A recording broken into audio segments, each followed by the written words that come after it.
ফোনের বাজ খায় শব্দে ঘুম ছুটে গেল কৃষাণের। সবটুকু বিরক্তি হাতের মধ্যে ঢেলে দিয়ে খপ করে ধরল মোবাইলটা। স্ক্রিনে ঝলমল করছে রবির নাম্বার। বিরক্তি সংযত করে কল রিসিভ করলো। ওপাশ থেকে ভেসে আসলো তিনটি সম্মিলিত স্বর। কিরে আলালের ঘোরের কুলাঙ্গার দোলাল, কাল থেকে এতগুলো কল দিলাম, কোন গর্তে ঢুকেছিলি তুই? সকাল সকাল খুব মুখ খারাপ করবি, সামনে পাইলে তোদের ডিগবাজি খাওয়াবো দেখিস। দমে গেল ওপাশের ব্যক্তিরা। বলল, ভার্সিটি কখন আসবে? আসছি। ফোন কেটে ওয়াশরুমে ঢুকে ফ্রেশ হতে চলে গেল কৃষাণ। হাত মুখ ধুয়ে এসে ভার্সিটির জন্য রেডি হতে শুরু করলো। এখন শরীরটা আগের তুলনায় অনেকটাই ভালো লাগছে, সুতরাং ঘরে বসে বোরিং সময় কাটানোর একদমই প্রয়োজন নেই তার। তৈরি হওয়া মাঝেই নিঃশব্দে রুমে প্রবেশ করলো হুমায়রা। তখন কৃষাণের শাওয়ার নেওয়ার মধ্যেই আজান পড়ে যাওয়ায় ঘুম থেকে উঠে রুম ছেড়ে বেরিয়ে পড়েছিল সে। এর মাঝে এবার এসে ঘুমন্ত স্বামীর জ্বর চেক করে গিয়েছিল। তাপমাত্রা স্বাভাবিক থাকায় এরপর আর আসা হয়নি। নিজেকে পরিপাটি করে মিররের সামনে থেকে সরে আসলো কৃষাণ। পিছন ঘুরে হুমায়রার সঙ্গের মতো দাঁড়িয়ে থাকতে দেখে ভ্রু কুঁচকে জিজ্ঞেস করলো, কি চাই? ওষুধটা খেয়ে যেতেন, নয়তো আবার জ্বর আসতে পারে। পিছন থেকে হাতগুলো এনে খাবারের বাটিটা সামনে ধরে বলল হুমায়রা। চোখ মুখ একেবারে স্বাভাবিক, ভয়ের লেশটুকু নেই তার মুখে। ব্যাপারটা বোধহয় সহ্য হলো না সামনের ব্যক্তির। সে শার্টের হাতা গোটাতে গোটাতে দাঁত খিচে বলতে নিল, খুব বার বেড়েছিস তুই না? তবে তো এবার তোকে কথাটা সম্পূর্ণ হওয়ার আগেই একটা আস্ত স্যান্ডউইচ তার মুখে পুরে দিল হুমায়রা। জবান থেমে গেল ছেলেটার। আপনি আমাকে মারুন, কাটুন, যাই করুন, এটা খেয়ে ওষুধ খেয়ে যান, নয়তো পুনরায় জ্বর ফিরে আসার সম্ভাবনা আছে। চোখ মুখ খিচে রেগে গড় করে বলে উঠল হুমায়রা। চেহারার মধ্যে ভয়ের ছাপ স্পষ্ট। এই বুঝি এক ঘা লাগিয়ে দিবে মানুষটা। অথচ তেমন কিছুই হলো না। সহসা হাতে কারো ঠান্ডা স্পর্শ পেয়ে তড়াক চোখ মেলে সামনে তাকালো সে। দেখল তার বাড়িয়ে রাখা হাতটা ধরে খাবার চিবোচ্ছে কৃষাণ। বিস্ময়াভিভূত হক চোকানো দৃষ্টিতে চেয়ে রইল মেয়েটা, চোখ বড় বড় করে। বারংবার পল্লব ঝাপটে বুঝতে চাইল ঘটনা সত্য কিনা। না, ঘটনা পুরো সত্য। সামনে থাকা স্বামী নামক ব্যক্তিটা আসলেই তার হাত থেকে খাবার খাচ্ছে।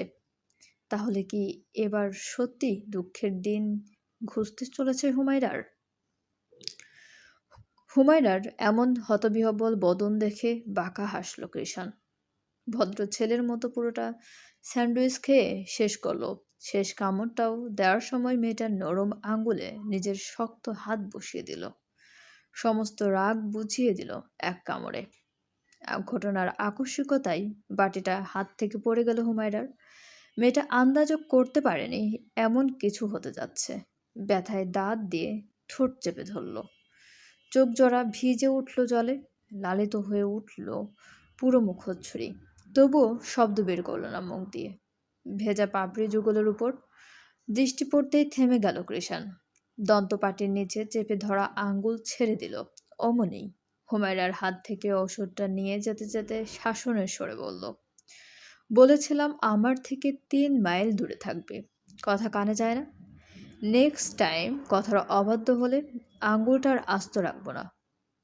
প্যারা যত সব। শেষ কথাটা রুম থেকে বেরিয়ে পড়ল। অত সব কানে পৌঁছালো না হুমায়রার। গাল বেয়ে পড়তে চাওয়া অশ্রুকণাগুলো তড়িঘড়ি করে মুছে নিল সে। পরপর ফ্লোর থেকে বাটিটা নিয়ে স্বাভাবিকভাবেই রুম থেকে বেরিয়ে পড়ল। কিরে, কালকে কোথায় ছিলি তুই? ভার্সিটির ভিতরে ঢুকতে না ঢুকতেই প্রশ্ন ছুড়ল রবি।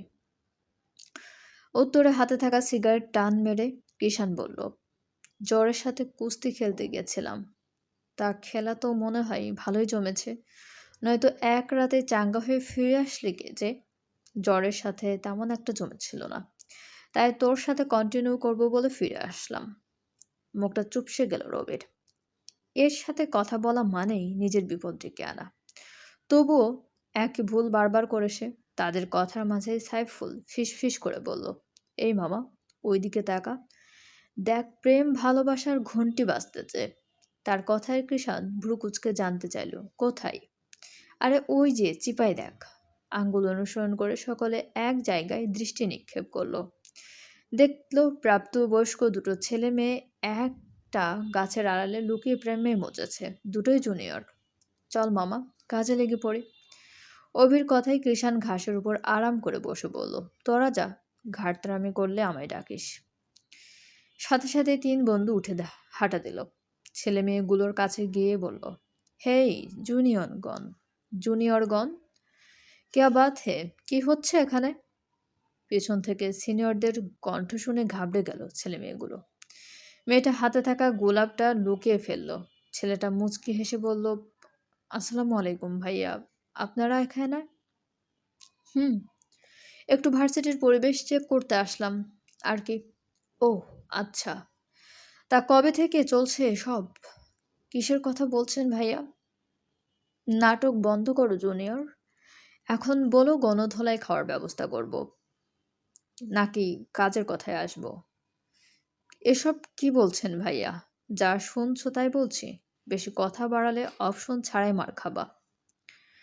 আচ্ছা এসব বাদ দিন, কাজের কথাটা বলুন। ছেলেটাকে কথা বলার সুযোগ না দিয়ে মেয়েটা বলে উঠল। এতে হাসলো তিন বন্ধু। বলল, গুড গার্ল, কাজের কথা হলো গণধোলাই না খেতে চাইলে 5,000 টাকা বের করো। এগুলো কে বলছেন ভাই? এই জুনিয়র মনে হয় মার খেতে যাচ্ছে। আরে না না ভাইয়া, দাঁড়ান, ও টাকা এক্ষুনি টাকা দিচ্ছে। এই, এত কথা বলছো কেন তুমি? ভাইয়াদের টাকা দিয়ে দাও। বলতে বলতেই ছেলেটাকে তাড়া দিতে লাগলো মেয়েটা। উপায় না পেয়ে পকেট থেকে মানিব্যাগ বের করলো ছেলেটা।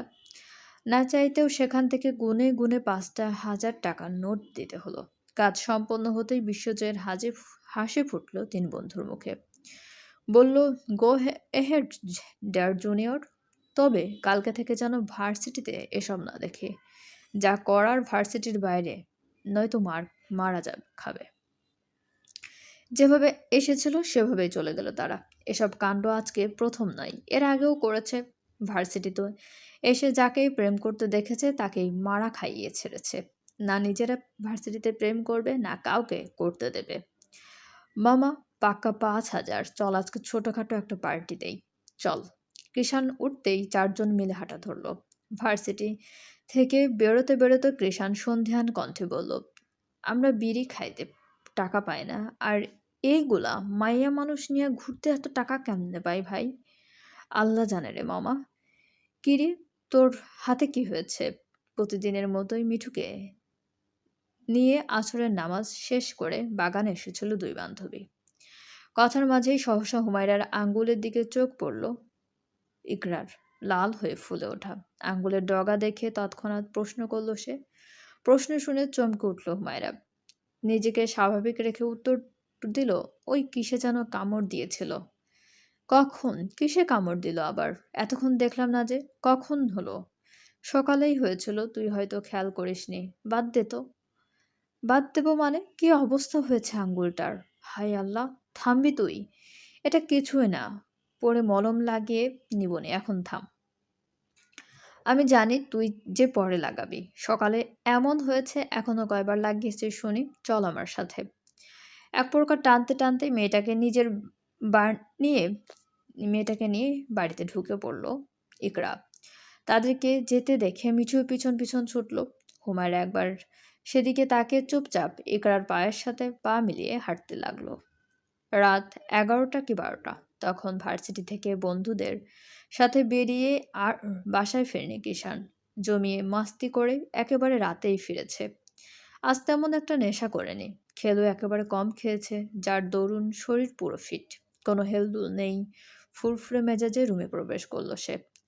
বিছানার একেবারে মাঝখানে হুমায়রাকে শুয়ে থাকতে দেখে ফুরফুরে মেজাজটা অমনি চড়ে গেল তার।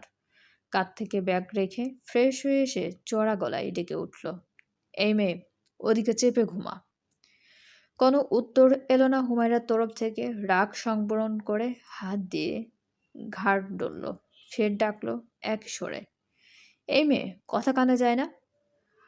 পরপর দুবার ডাকার পরও যখন কোনো সাড়া শব্দ পাওয়া গেল না, তখন এগিয়ে এসে গালে বেশ জোরে একটা চাপড় মারল। কিছু বলতে নেবে এর আগেই মেয়েটার শরীরের উত্তপ্ততায় হালকা ঝটকা খেল। নরম গালে কৃষাণের চড় খেয়ে ঘুমের মাঝেই সামান্য নড়ে উঠল হুমায়রা। সেদিকে তাকিয়ে স্তব্ধ হয়ে রইল কঠোর মানব। অনিচ্ছা সত্ত্বেও হাত ছোঁয়ালো মেয়েটার কপালে। জ্বরে গা পুড়ে যাচ্ছে একদম।